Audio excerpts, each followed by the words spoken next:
Começando mais um Fale Mais Sobre Isso, um programa para discutirmos o humano e todos os assuntos que dizem respeito ao ser humano e à sociedade de uma maneira geral. Hoje o assunto é atenção, dificuldades com a atenção, falta de atenção. Isso tem sido um problema para você, para sua família, para alguém que você conhece? Quem vai nos ajudar a falar sobre essa temática é a Cíntia Marques Alves, que é psicóloga clínica e professora. Cíntia, agradeço a sua participação. Tenho certeza que muita gente quer ouvir falar sobre isso. Obrigada pelo convite. Realmente é um assunto muito atual, né? Quando a gente fala do assunto atenção é algo que perpassa o nosso dia a dia. Em tudo que fazemos, nós precisamos da atenção. Mesmo que essa atenção não seja uma atenção controlada, uma atenção consciente, tudo que fazemos, essa atenção ela está atuando, né? Ela está sendo executada. E atualmente nós estamos vivendo em uma sociedade que nos apresenta quantidades de estímulos muito variados, muito atraentes, muito envolventes, né? Características que são muito prazerosas para a gente se envolver constantemente, e com isso o nosso cérebro, e ainda bem, o nosso cérebro não consegue absorver tudo. Isso até na evolução da espécie, isso também é uma capacidade que nós temos de proteção para o nosso cérebro, né? Então, o cérebro não consegue abstrair tudo, não consegue absorver toda essa estimulação, e cada vez mais estamos imersos em uma quantidade enorme de estimulação. Vamos por partes, começando para ajudar o telespectador a entender. Primeiramente, então, realmente, o que é atenção? No popular, né, o senso comum, de uma maneira geral, coloca a atenção como aquilo que nós estamos fazendo e a nossa atenção voltada para, né, a nossa consciência, os nossos olhares, a nossa capacidade de lidar com a realidade focada em algo. Popularmente falando, a atenção é isso, aquilo que nos prende num determinado momento. Passa por isso, né? Sim, passa por isso, né? A atenção, ela se dá na medida em que o indivíduo se relaciona com o meio ambiente. E esse meio ambiente, ele tem características que são externas. Eu estou me relacionando com você, então eu olho para você, eu me atento a você, mas eu também tenho estimulação que são internas, né? Eu percebo, por exemplo, o meu pé, características sensoriais que nós temos. Eu tenho características internas, estimulações externas em termos de memórias de eventos anteriores, preocupações que eu tenho com características, situações, estimulações que estão por vir. Então, tudo isso são estimulações, sejam do ambiente externo, seja do ambiente interno.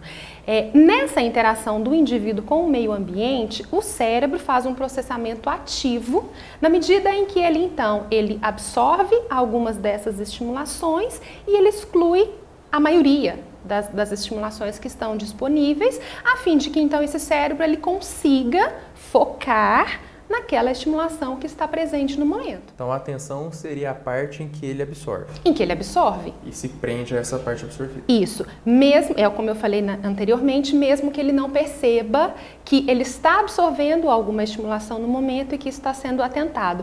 Por exemplo, nós temos diferenças de processamento atencional que vai da atenção controlada para a atenção automática. Quando nós estamos aprendendo a dirigir, um exemplo que é muito simples para todo mundo entender. Quando nós estamos aprendendo a dirigir, nós precisamos de uma atenção controlada. O que é essa atenção controlada? É uma atenção que é consciente. Eu preciso estar conscientemente, naquele momento, atento aos movimentos, ao que o instrutor está me passando. Então, onde eu vou colocar o pé, eu troco de marcha, eu coloco seta, né? E eu me atento conscientemente a esse procedimento. Quando eu já sei dirigir, eu não estou conscientemente atento ao comportamento de dirigir. Eu não estou atenta o tempo inteiro onde está, né, onde eu coloco o pé, quando eu freio, quando eu acelero, quando eu troco de marcha, quando eu dou seta. Tudo isso já está no que nós chamamos que é automático, e justamente por isso a atenção é chamada de atenção automática, né? Isso já está no automático, mas isso não descaracteriza a atenção. Não é porque eu não estou conscientemente atenta do comportamento que está sendo executado no momento que eu não tenho atenção. Tenho muita. Mas é uma atenção que ela já está automatizada. É o que nós chamamos, então, é uma atenção não consciente. Sim. Agora, então definimos. Sim. Que a atenção, né, de um polo a outro, até chegarmos aí, da atenção consciente à atenção não consciente. Sim, né? Que é um contínuo. Que é um contínuo. Agora, você disse que nós vivemos em uma sociedade, eu concordo com você, de múltiplos aspectos estimulantes e que essa sociedade tenta nos roubar a atenção ou difundir, né, essa atenção, diluir essa atenção para N. E aí tem sido desenvolvido uma série de problemas, né? Sim, e aí a gente vê dificuldades quando chega na clínica, por exemplo, né, os problemas atencionais que chegam principalmente para 2 tipos de atenção, para a atenção seletiva e para a atenção sustentada. A atenção seletiva é aquela na qual, por um determinado período de tempo, ele não é tão longo, eu preciso focar em um determinado estímulo. Então eu estou assistindo uma palestra e tem um monte de barulho no anfiteatro e tem pessoas conversando lá do lado de fora, tem estimulações que são visuais e auditivas, né? Porque inclusive a atenção ela se dá com os vários receptores sensoriais. Eu preciso prestar atenção na pessoa que está falando. Então essa é a seletiva. Eu foco na pessoa que está falando e eu desconsidero o que está em volta. A atenção mantida ou sustentada é aquela atenção que eu preciso também selecionar um determinado alvo, mas isso por um tempo muito mais prolongado. E é o que nós temos, por exemplo, os estudantes, né, os alunos de cursinho, os alunos de faculdade, as pessoas que estão prestando concurso, né, em alguns determinados trabalhos que essa atenção precisa ser muito mais sustentada por um tempo, né, muito maior, aí sim a grande dificuldade, porque então eu tenho que abstrair outras várias coisas, e como eu disse no início, nós temos hoje várias outras coisas que nos chamam a atenção, que são atrativas, né, que são prazerosas, e eu preciso focar, seja por um tempo curto, atenção seletiva, seja por um tempo mais prolongado, atenção sustentada. E aí a grande dificuldade. Essa atenção sustentada a gente pode pensar até num próprio relacionamento em que a pessoa foca numa outra pessoa e de repente a sociedade há um paralelo aí, nós vamos voltar a falar mais sobre isso no segundo bloco. E eu gostaria que você explorasse esse exemplo, ok? Voltamos logo falando sobre atenção e eu solicito a sua atenção. Até o próximo bloco.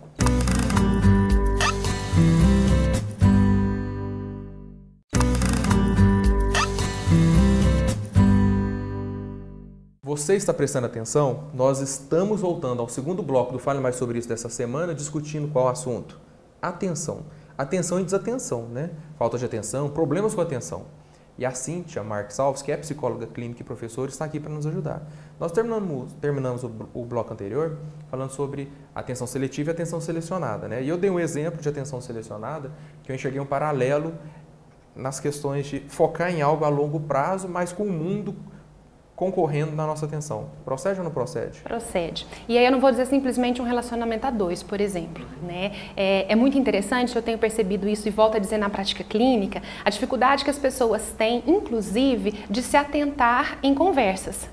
Quando estão conversando, né? É muito comum, isso não é uma coisa que só eu ou poucas pessoas já perceberam isso, mas se a gente chega num barzinho, se a gente chega em qualquer lugar, né? Em rodas de amigos, na casa de familiares, enfim, as pessoas estão juntas, né, no mesmo ambiente, mas elas estão separadas. Na medida em que cada uma delas é muito provável que, vez ou outra, elas estão, né, conectadas online o tempo inteiro na internet, né? Então quando eu falo não só de um relacionamento a 2, mas os nossos relacionamentos interpessoais, nós temos, e aí eu volto a dizer, e a teoria comportamental eu gosto muito dela porque ela vai dizer um pouco sobre isso. Nós vivemos a nossa vida indo atrás daquilo que nos é prazeroso, atrativo, que nos dá sensação de bem-estar, e nós fugimos de condições que são aversivas. Quando nós estamos numa interação de conversa, prestar atenção no que o outro fala, atentar-se ao que o outro está me dizendo, e isso é algo extremamente necessário, se eu quero estabelecer essa comunicação. Acontece que essa comunicação nem sempre eu estou querendo conversar sobre isso, nem sempre aquele assunto me interessa, nem sempre essa pessoa ela me interessa naquele momento, e aí eu tenho as esquivas.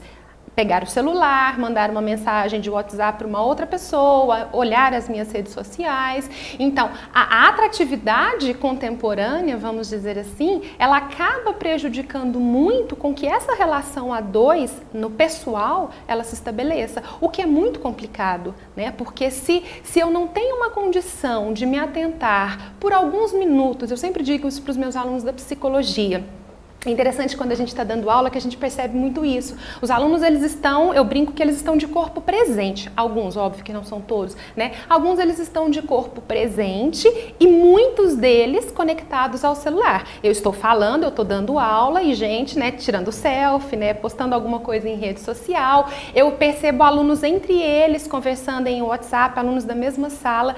E aí eu sempre digo assim, para os meus alunos, eu digo isso nas minhas intervenções clínicas, se nós não temos uma condição de parar por um momento para prestar atenção no que o outro está falando, é muito complicado, né? Porque nós somos humanos, precisamos dessa relação que é humana, precisamos desse contato. Se por às vezes 10, 15 minutos essa interação ela não nos atenta mais, ela não toma de nós, né, esse processamento ativo para que eu me atente, fica muito complicado, né, as relações. Por que fica? Porque você acaba esvaziando a relação humana, ainda mais no contexto de diálogo, daquele elemento que é o fundamento do diálogo, que é atentar-se ao que o outro está dizendo. E aí nós chegamos a uma situação muito comum hoje em dia. As pessoas dialogam, entre aspas. Parece um diálogo, é uma encenação de diálogo, porque a essência do diálogo não existe, que é ouvir o outro, considerar o que o outro diz, pensar a respeito do que o outro diz e responder. Geralmente o que tem acontecido hoje é parecer que ouviu, mas já responde alguma coisa, ou enquanto está parecendo que ouve, na verdade está pensando em como vai se opor a qualquer coisa que ele disse. As pessoas não dialogam, elas combatem, né?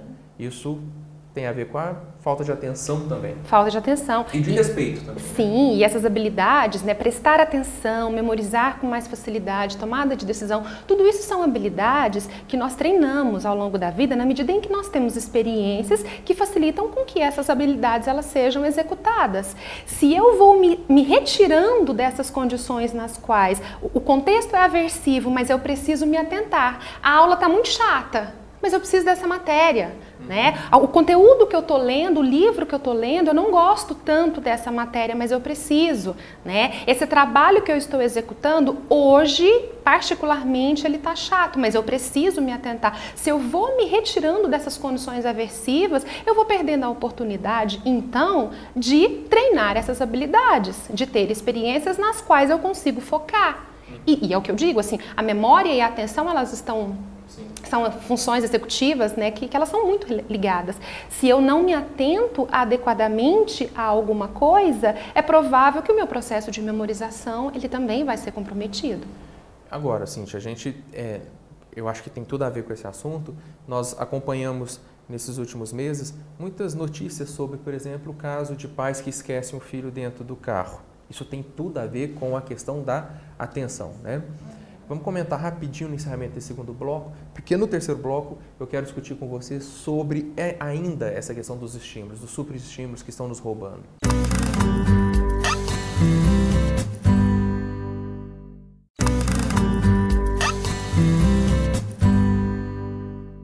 Estamos discutindo a questão da atenção.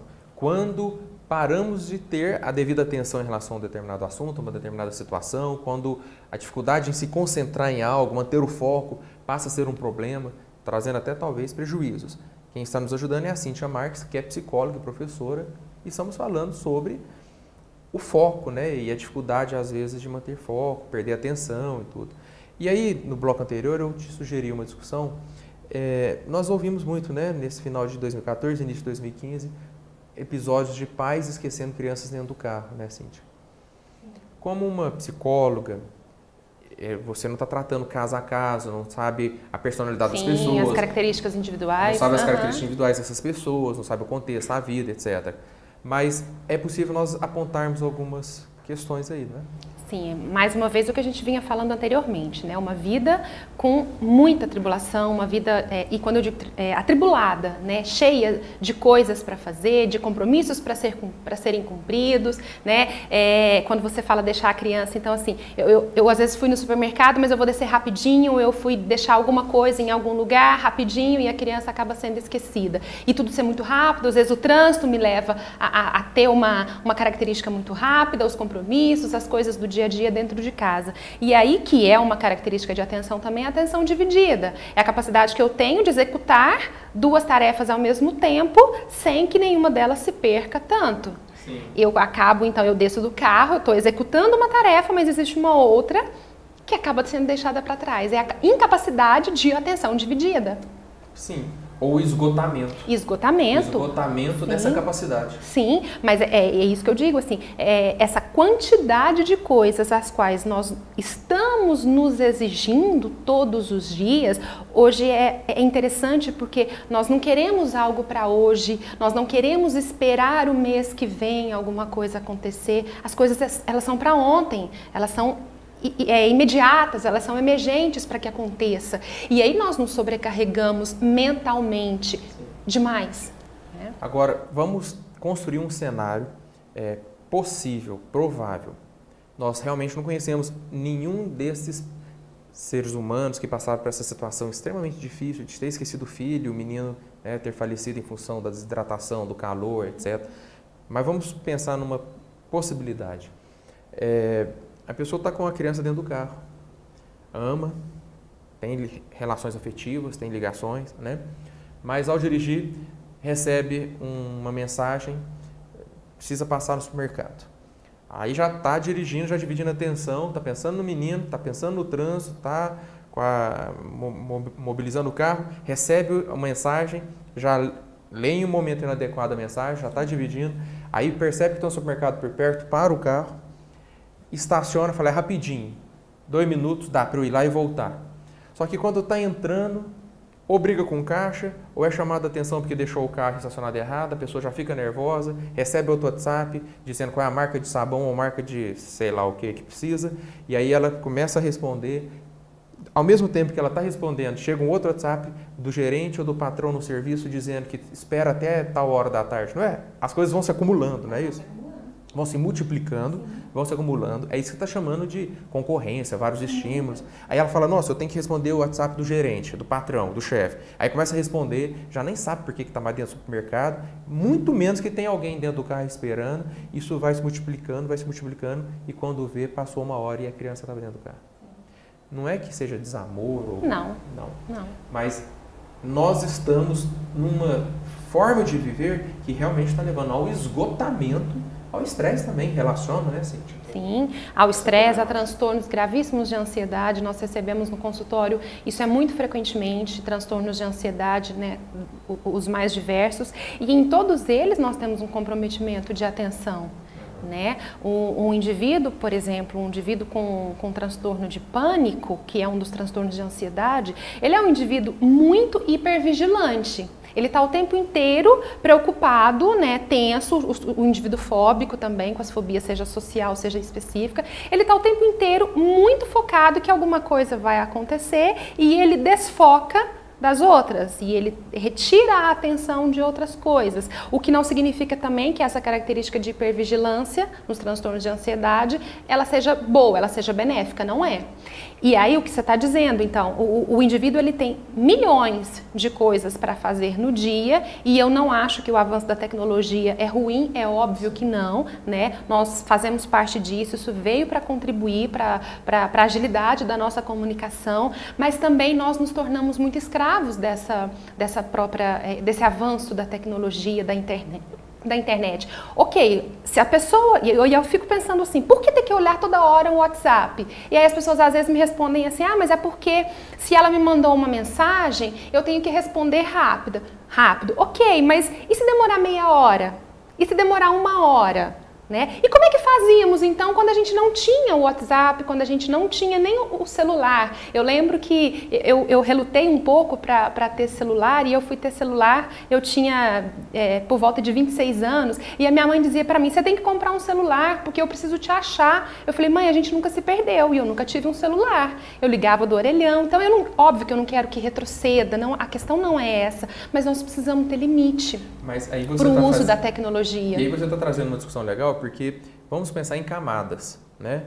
Existíamos sem celular, veio a camada e com todas as questões, todas as implicações, todas as consequências, os custos, os benefícios também, mas trouxe uma nova forma de existirmos em tendo celular. Aí o celular foi desenvolvendo novas tecnologias de comunicação, como por exemplo o WhatsApp. É outra camada de envolvimento que nos chama e nos rouba e nos consome, né? E aí, supermercados, farmácias, estímulos na televisão, velocidade das relações, pressão para atingir metas, produtividade, camadas se sobrepondo a camadas, ocupando a nossa atenção. Sim. E paralelamente a isso, transtornos de ansiedade, pânico, depressão, luto, várias possibilidades humanas, não é incompreensível o fato de vez em quando então acontecer um episódio como esquecer uma pessoa dentro do carro. Talvez seja até incompreensível como não esteja acontecendo muito mais. O que talvez tenha a ver com a capacidade de resiliência do ser humano, de adaptação. Mas tem custos nessa. Sim, e a falta de atenção ela gera consequências em várias áreas. No trabalho, nós temos muitos acidentes de trabalho em empresas que são devido à falta de atenção. Nós temos muitos alunos que a gente sabe que o aluno ele tem uma condição, ele compreendeu, né? E na hora da avaliação, e nosso sistema educacional a gente passa por avaliação, na hora da avaliação por desatenção, ele não se sai bem, né? Nas nossas relações, conversas que nós temos, alguma coisa passa batido, nós não percebemos da fala, né, do outro. Então, a falta da atenção, ela vai se agravando e para algumas pessoas isso pode ser mais grave do que para as outras pessoas. Isso traz muito comprometimento. Mas eu fico feliz em nós produzirmos um programa como este, em que a gente está mostrando às pessoas que a atenção, apesar de ser uma qualidade, uma capacidade, uma competência humana, né, inata, ela é sujeita a várias interferências, né, que podem problematizá-la. E é preciso cuidar disso. Assim como é preciso cuidar, né, da educação emocional, saber lidar com sentimentos com desejos, com autoestima, a questão da rejeição, frustrações, né? E no aspecto orgânico, saber lidar com alimentação saudável, vida não sedentária, etc., é preciso nos atentarmos à atenção. Sim, né? Eu sempre digo assim, é preciso a gente sair um pouco desse mundo que nos leva para fora, né? Para as coisas que estão externas e voltar um pouco para dentro.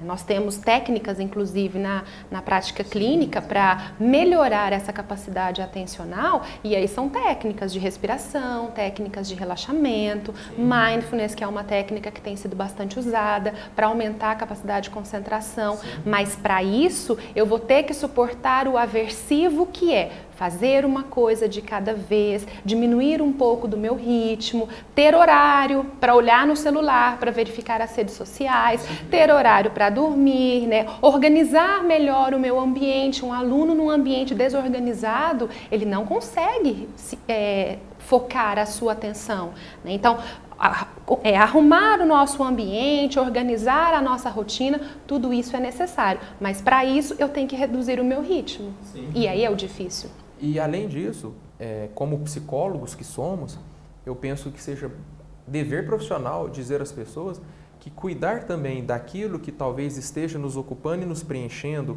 preocupações em relação ao casamento, preocupações em relação à profissão, preocupações em relação à vida de uma maneira geral, podem às vezes estar sendo as principais válvulas não de escape, mas de furto da nossa atenção. Porque às vezes a gente está preenchido com tantas preocupações que não consegue se concentrar no que é importante. Sim, né? E é o que eu disse no início, nós temos essa interação do homem com o ambiente, ela não é só externa. Na medida em que eu me preocupo demais com o que virá pela frente, eu estou, por exemplo, fazendo o meu almoço, mas eu não estou atenta na execução da tarefa. Eu estou fazendo o almoço e eu estou pensando na roupa que eu tenho que lavar, eu estou pensando na reunião que eu vou participar. As minhas angústias, as minhas frustrações, sim, os meus traumas, coisas passadas. E aí qual é a dica? O que nós psicólogos falamos para essas pessoas? Sim, aí é preciso medir então em que grau isso já trouxe o comprometimento, porque então a gente tem que medir pelo comprometimento, pelo grau de sofrimento que esse indivíduo ele está tendo. Percebeu que essa desatenção, esse problema de déficit de atenção,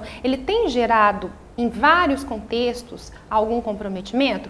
procure uma ajuda terapêutica, nós temos essa possibilidade, sim, os nossos psicólogos, nós conseguimos trabalhar um pouco dessa atenção, e aí com essa atenção é provável que às vezes, essa falta, né, de atenção, é provável que às vezes venha algum perfil de personalidade que facilite ou não, né, uma predisposição para uma ansiedade ou para uma depressão que também vão interferir negativamente na atenção. Nós temos técnicas não só psicoterápicas, mas, por exemplo, a própria atividade física, alimentação saudável, é isso que eu disse, criar uma rotina, organizar o seu espaço, não deixar as coisas acumularem para alunos e para, né, alunos que estão prestando provas, para trabalhadores que precisam dessa atenção. A gente tem uma mania muito grande de deixar as coisas para a última hora, e quando deixa para a última hora eu acabo me atropelando. Sim. Então, fazer as coisas, né, pausadamente ao longo do tempo, tudo isso são práticas que pode favorecer. Uma série de possibilidades, mas que eu julgo a principal: sentiu necessidade, procure um profissional. No caso, você, como te achar? Sim, eu trabalho no Instituto Integrare, que fica ali no bairro Caseca. É um instituto específico de terapia comportamental cognitiva, né? Todos nós lá, os psicólogos e o psiquiatra também nessa linha teórica. O nosso telefone é 3224-7130. Legal. Uma coisa só que eu queria fechar rapidamente, né? Uma advertência para as pessoas, isso tem sido também muito utilizado. As pessoas têm comprado pela internet remédios para melhorar funções executivas, o que a gente chama, né, do metilfenidato, que seja a Ritalina, seja o Concerta. Não vão por essa via. Né? O Brasil é o segundo maior país do mundo em consumo ilegal desse remédio. Isto não é a via saudável para melhorar o desempenho da atenção. Você está convidada para falarmos mais sobre isso no próximo programa, como não devemos nos automedicar e muito menos achar que vamos resolver as questões do psiquismo somente por meio de remédios, ainda mais comprar dessa forma, ok? Está convidada. Obrigado, Cíntia. Eu agradeço o convite. Obrigado também à sua audiência. E estou falando aqui para você nos ajudar a divulgar esses conteúdos. Entre no site do canal da gente, você pode compartilhar o link no seu Facebook, por exemplo, e outras pessoas assistirem o programa e pode ser muito útil a elas. Agradeço também ao Instituto Intelecto de Desenvolvimento Humano, que é nosso parceiro do Fale Mais Sobre Isso, no nosso programa. Até a semana que vem. Um abraço.